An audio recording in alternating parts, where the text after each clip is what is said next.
The pandemic has really hit us hard, especially living in a community where people don't know what it is. They have no clue what is coronavirus. They have no clue what is social distancing. They have no clue how they can get it. And it's affecting every life because these are people that are so communal. They are like getting together, singing together, shaking hands. But now, here comes a disease. They are told you cannot meet, you cannot gather, you cannot feed the children at once, you cannot do anything. You just have to stay at home. And mostly in communities, these are people that are living hand to mouth. They go out, look for food so that they can have something to eat by that day, the end of the day. But they are told, no, you need to stay at home. So it's really increasing the levels of poverty in some way because the breadwinners are told to sit at home. The people that can bring something are told to sit at home.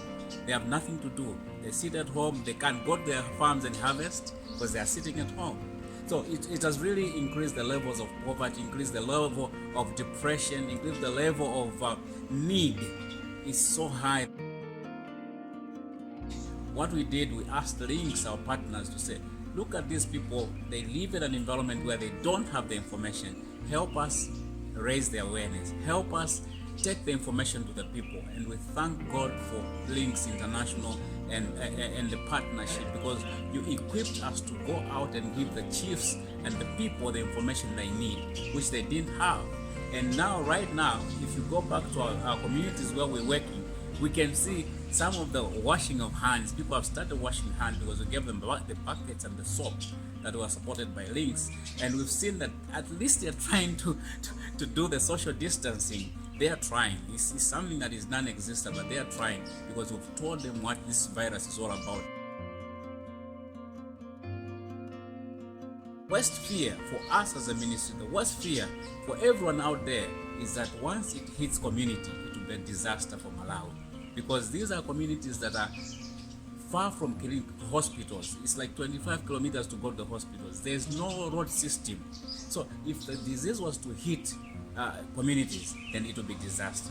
And it is our prayer as a ministry, and it should be a prayer of you, our partners as well, that God should spare us from this virus, especially in the communities where we work with, because these are highly dense communities where 4 people, 6 people in one room, staying there, cooking in that room, and once they are hit with the virus, you can't imagine what will happen.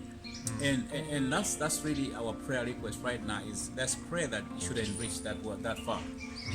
The other thing is schools were closed. Schools are closed, and most of our girls on our program, some of them are in the examination classes. They're supposed to go back to school and write their exams, but they are told to sit at home.